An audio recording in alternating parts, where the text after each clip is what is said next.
فلسطین کے بائیکاٹ کے لیے 1 مہینہ صرف پاکستان باقی مسلم امہ کو چھوڑ دیں، کام کر لے، 1 مہینے میں فلسطین بھی آزاد ہو جائے گا اور اسرائیل بھی تباہ ہو جائے گا۔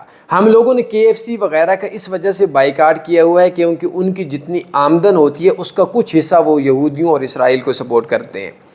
پاکستان کے اندر ہر بندہ، یہ آسان سا کام ہے، جس کی آمدن کم ہے، جس کی آمدن زیادہ ہے، وہ اپنی آمدن کا جو بھی کام کرتا ہے اس کا 20% فلسطین کو دینا شروع کر دے اور وہ مال کے ذریعے جہاد شروع کر دے، 1 مہینے کے اندر اتنا پیسہ بن جائے گا، حساب بھی نہیں ہے۔ جس کی آمدن 1000 روپے ہے وہ 200، جس کی آمدن لاکھ روپے ہے وہ 20,000، جس کی آمدن کروڑ روپے ہے وہ 20 لاکھ روپے دے۔